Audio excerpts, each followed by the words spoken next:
Hello दोस्तों, आप सभी का एक बार फिर से स्वागत है आपके अपने YouTube channel exams daily by Danish में। और आज मैं हाजिर हूँ आपके समक्ष यूपी टीईटी 2019 पेपर फर्स्ट, मतलब 1 से 5 जो प्राथमिक स्तर के लिए पेपर पूछा गया था, उसमें जो पर्यावरणीय अध्ययन जो है उसका 30 क्वेश्चन लेके मैं हाजिर हूँ। तो वीडियो के लास्ट तक बने रहिएगा। ये क्वेश्चंस जो हैं आपके लिए बहुत ही इंपॉर्टेंट साबित होने वाले हैं। इससे आप ये भी समझ पाएंगे कि जो उत्तर प्रदेश टीईटी की जो परीक्षा होती है उसमें प्राथमिक स्तर पे जो पर्यावरणीय अध्ययन का पेपर पूछा जाता है, उसमें पर्यावरण में किस किस विषय का जो है समावेशन है, आपको कैसे पढ़ना है। आपको पढ़ना जो है अपने सिलेबस से ही पढ़ना है, आप उसी से पढ़ते रहिएगा, सिलेबस निकाल के चेक कर लीजिएगा। लेकिन प्रीवियस ईयर क्वेश्चन से आपको ये अंदाज़ा हो जाता है कि आपको क्या क्या पढ़ना है, कितने में आपकी तैयारी हो सकती है। तो अगर आप में से कोई नया है मेरे चैनल पर फर्स्ट टाइम विजिट कर रहे हैं तो मेरे चैनल को सब्सक्राइब कीजिए, बेल आइकन को भी प्रेस कर दीजिएगा ताकि आगे आने वाली वीडियोज़ का नोटिफिकेशन आपको मिल सके। ठीक है, और जिनको इसकी आवश्यकता है उनको ज़रूर इसको शेयर करिएगा। चलिए शुरू करता हूँ। पहला क्वेश्चन है, भारत में महिलाओं के लिए आरक्षण की व्यवस्था कहाँ है? पहला ऑप्शन है आपका लोकसभा, दूसरा मंत्रिमंडल, तीसरा विधानसभा, या चौथा पंचायती राज संस्थाओं में। तो मैं आपको बता दूं कि जो भारत में महिलाओं के लिए आरक्षण की जो व्यवस्था की गई है वो पंचायती राज संस्थाओं में की गई है, याद रखिएगा इस चीज़ को। तो ये जो है आपका, अगर ध्यान से देखिएगा तो ये प्रश्न है आपका एसएसटी से है, मतलब सामाजिक विषय से। सामाजिक विषय में भी एक आपका अलग से विषय बनता है, अलग अलग, मतलब जो सामाजिक विषय है वो इंटीग्रेशन होता है आपका। आप समझ रहे होंगे कि जैसे इतिहास है, भूगोल है, नागरिक शास्त्र है, और आप 9th-10th में जाएगा तो वहाँ पे आपको अर्थशास्त्र भी मिलना शुरू हो जाता है। ठीक है ना। तो ये सिविक्स का पोर्शन है, नागरिक शास्त्र का पोर्शन है। ठीक है, चलिए अगला प्रश्न लेते हैं। किसी राज्य के राज्यपाल की नियुक्ति के लिए कम से कम क्या उम्र होनी चाहिए? आप लोगों से प्रश्न बार बार अलग अलग एग्जाम में पूछा जाता है, बिल्कुल ओपन एंड शॉर्ट क्वेश्चन है। ये 35 वर्ष की आयु होनी चाहिए अगर आप किसी राज्य के राज्यपाल नियुक्त होते हैं। ठीक है, अगला प्रश्न है, सूची 1 और सूची 2 को सुमेलित करते हुए कूट चुने। मतलब अब इसको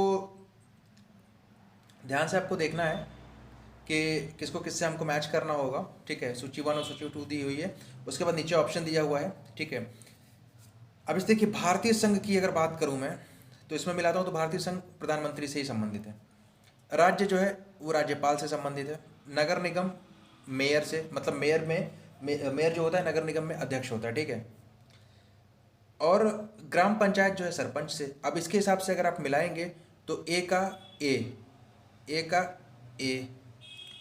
बी का सी, बी का सी, यहाँ पे देखते रहिएगा, सी का डी है तो यहाँ पे देखिए सी का डी है। इस ऑप्शन में मैं इस ऑप्शन नंबर 2 की बात कर रहा हूँ। और उसके बाद जो है आपका जो डी है, डी का देखिए बी है तो यहाँ पे देखिए डी का बी। ऑप्शन नंबर जो 2 है आपका ये बिल्कुल सही होगा। ठीक है, देखिए प्रश्न संख्या 124 है, अनुच्छेद 356 का प्रथम प्रयोग कब और कहाँ हुआ? देखिए मैं आपको एक चीज़ बता दूं, अनुच्छेद 356 जो है वो भारत सरकार जो है ना, केंद्र सरकार जो संघीय सरकार है, तो अगर किसी राज्य में संविधान का जो है स्पष्ट रूप से उल्लंघन हो रहा है, या जो आपके संवैधानिक तंत्र हैं उनको सही से चलाया नहीं जा रहा है, किसी स्टेट में संविधान के हिसाब से कार्य नहीं हो पा रहा है, तो राज्य को ये केंद्र को ये अधिकार है कि वो राज्य की जो सरकार है ना, उस सरकार को बस बर्खास्त कर दे। फॉर एग्जाम्पल कि अगर मान लेते हैं कि उत्तर प्रदेश है, उत्तर प्रदेश की जो शासन व्यवस्था है वो संवैधानिक तंत्र के हिसाब से सही नहीं चल पा रही है।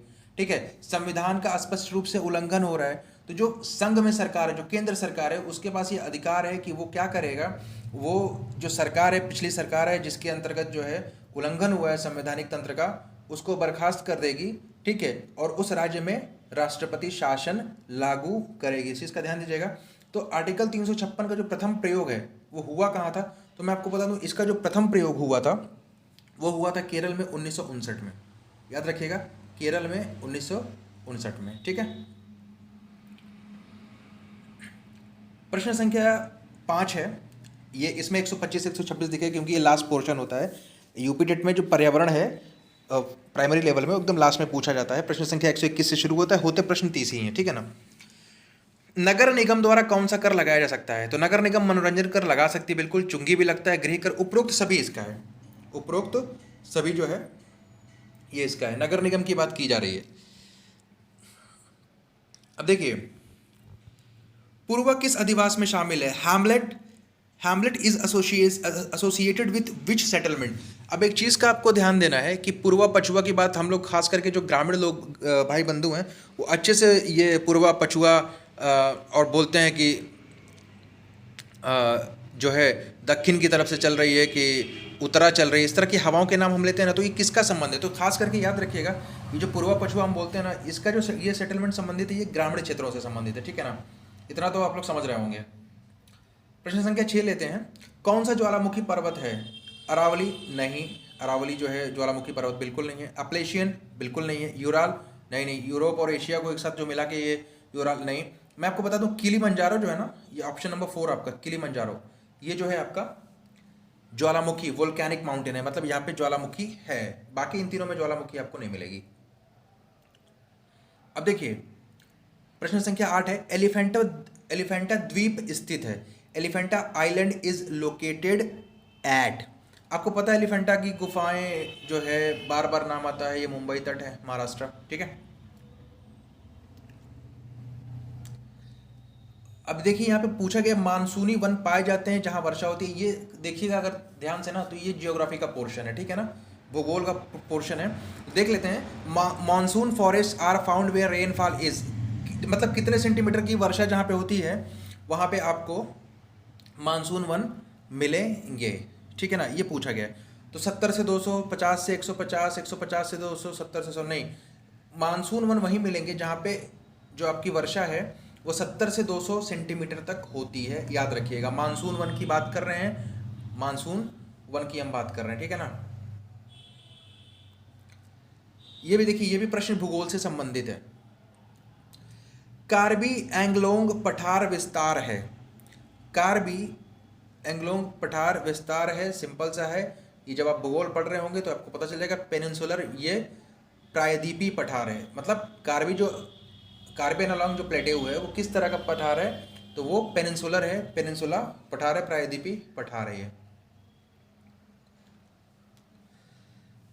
विच is the example of sessile animal among following. निम्न में से कौन सा अचल जीव का उदाहरण है? अब आप मुझे ये बताइएगा कमेंट करके कि अचल जीव होता क्या है।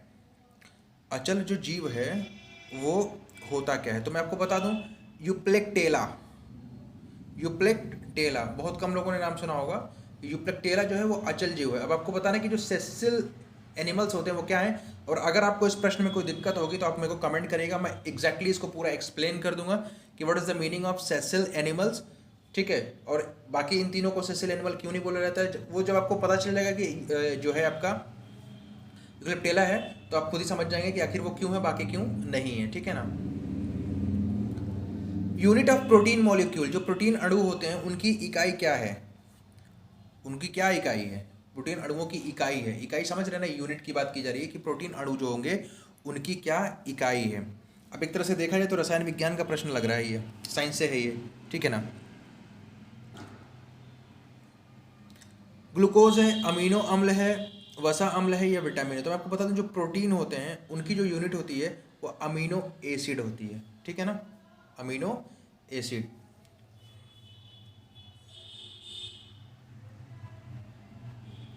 निम्न में से कौन सा अंगक पादप कोशिका में अनुपस्थित होता है? Which organelle is absent in plant cell. बात समझ में आ रही है? पादप कोशिका में ये नहीं मिलेगा आपको। तो मैं आपको बता दूं ये होता है तारक काय। तारक काय ये चीज़ आपको पादप कोशिकाओं में अनुपस्थित मिलेगी। मतलब सेंट्रोसोम जो होता है, जो स्टूडेंट साइंस पढ़े हुए हैं उनको ये चीज़ अच्छे से समझ में आएगी कि सेंट्रोसोम क्या होता है, क्योंकि मैं पेपर को आपको बस सॉल्व करके बता रहा हूँ, इसलिए मैं इसको बहुत ज़्यादा एक्सप्लेन नहीं कर रहा हूँ। आगे जब मैं वीडियोज़ इसकी बनाऊँगा एग्जैक्टली क्वेश्चन वाइज तो मैं आपको एक्सप्लेन कर दूंगा कि तारक काय, लवक, रिक्तिकाएँ या सेल्यूकस कोशक भित्ति क्या होती है, ठीक है। और ख़ास करके जो साइंस के स्टूडेंट हैं इनको बहुत अच्छे से ये चीज़ समझ में आ जाएगी। 134 बहुत सस्ता सा प्रश्न है। मनुष्य के शरीर की सबसे बड़ी ग्रंथि है क्या है? यकृत होती है, लीवर जिसको आप बोलते हो, क्या बोलते हो? लीवर बोलते हो आप, ठीक है। ये चलिए अगला प्रश्न लेते हैं। उत्तर प्रदेश का राज्य पक्षी है सारस क्रेन। सारस क्रेन होता है, ठीक है। 135वां जो दिया, मतलब 15वां क्वेश्चन जो है ईवीएस का, उसका जो उत्तर होगा वो फर्स्ट होगा। सिंपल सी बात है कि सारस क्रेन जो है वो उत्तर प्रदेश का राज्य पक्षी है। अब आप लोगों को बताना है कि जो उत्तर प्रदेश है वहाँ का जो स्टेपल फूड है वो क्या है, मतलब जो बोलते हैं ना कि इनका जो मुख्य भोजन है वो क्या है, और फ्लावर क्या है। निम्नलिखित में से किस प्रदेश में रेनडियर की अगर आप बात करेंगे तो टुंड्रा प्रदेश जो होता है, टुंड्रा प्रदेश में रेनडियर मिलते हैं। ठीक है, रेनडियर। निम्न में से कौन सा एक शीतोष्ण घास प्रदेश नहीं है, मतलब शीतोष्ण समझ रहे हैं ना, वो टेम्परेट ग्रासलैंड नहीं है इनमें से, बाकी सारे टेम्परेट हैं, बाकी एक जो है टेम्परेट मतलब शीतोष्ण घास प्रदेश नहीं है। तो याद रखिएगा, ये पंपास होता है, डाउन्स होता है, प्रेरी, कंपास नहीं है। ठीक है ना। जनसंख्या के आकार के अनुसार बृहत्तम महाद्वीप है। देखिए आपकी दुनिया में, आपकी पृथ्वी पर 7 महाद्वीप हैं। पृथ्वी को जो है 7 महाद्वीपों में विभाजित किया गया। अब जनसंख्या के हिसाब से सबसे बड़ा क्या है, तो वो एशिया है। सिंपल सी बात याद रखिएगा, जनसंख्या के हिसाब से जो है आपको बोला जाए सबसे बड़ा वैसे भी एशिया है, और उस तरह से जनसंख्या के आधार पर भी, क्योंकि भारत और चाइना आपका इसी का हिस्सा है ना। सबसे ज़्यादा जनसंख्या भारत, चाइना की, फिर उसके बाद भारत का नंबर है। भारत में थारू जनजाति कहाँ निवास करती है? थारू। अब एक चीज़ का ध्यान दीजिएगा, इसमें 2 ऑप्शन सही हैं।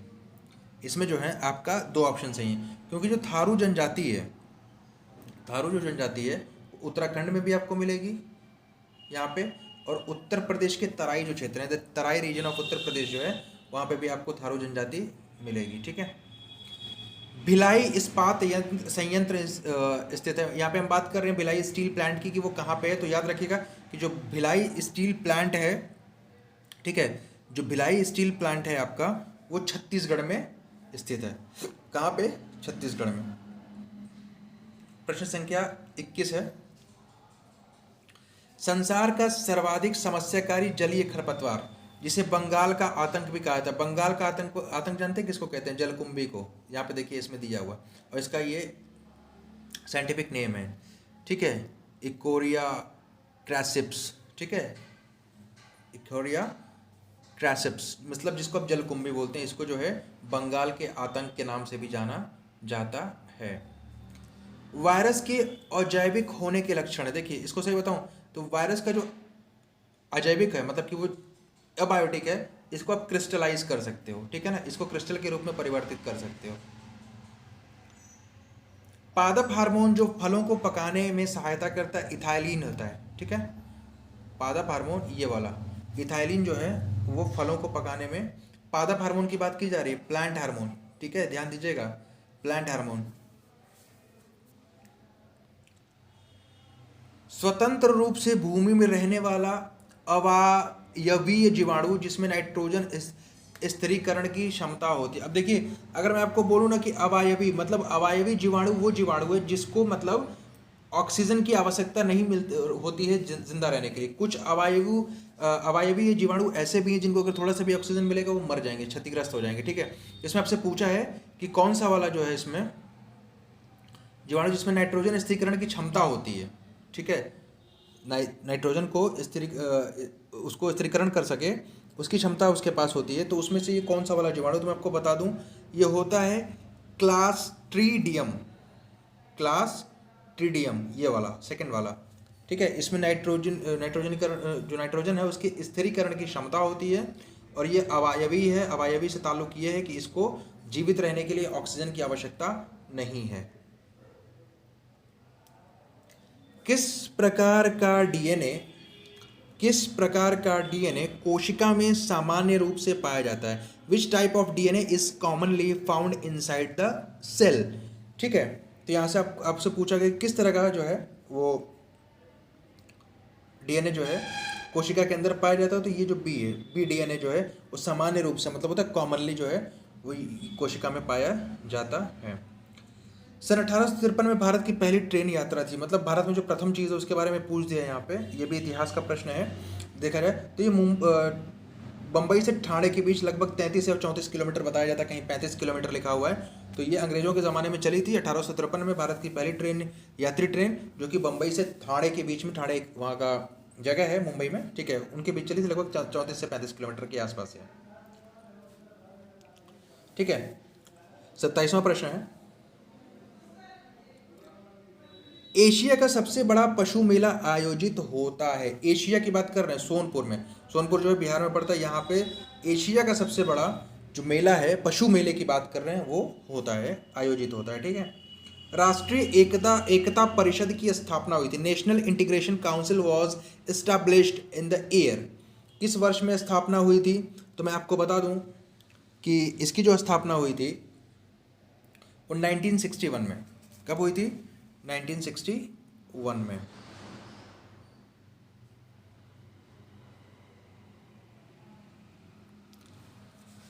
प्रश्न है, समता के अधिकार का उल्लेख संविधान के किन अनुच्छेदों में मिलता है? समता, बात समझ रहे हैं, समानता की बात की जा रही है, समता की, राइट टू इक्वालिटी, ये 14 से 18 में मिलता है आपको, 14 से 18 में मिलता है। अब देखिए 14 से 18 में जो 14 है ना, वो सभी को कानून के समक्ष जो है, जो विधि है, कानून जो है उसके समक्ष सभी लोग क्या है? समान है।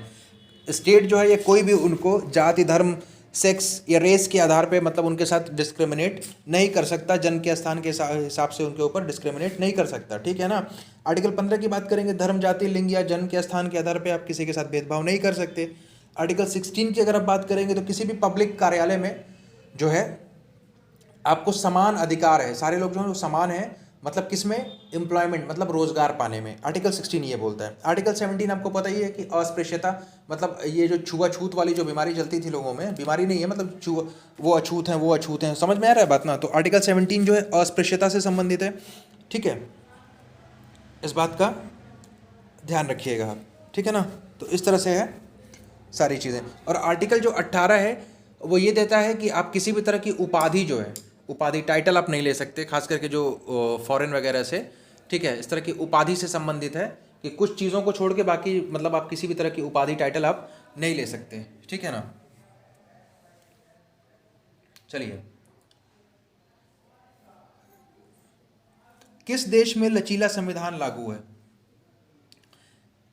तो अगर मैं आपको लचीले संविधान की बात बताऊं तो लचीला जो फ्लेक्सिबल है वो यूनाइटेड किंगडम का है। अब लचीला से आप समझ सकते हैं फ्लेक्सिबिलिटी, मतलब हो गया तो भी ठीक है, नहीं हुआ तो भी ठीक है, मतलब समझ रहे हैं ना फ्लेक्सिबिलिटी।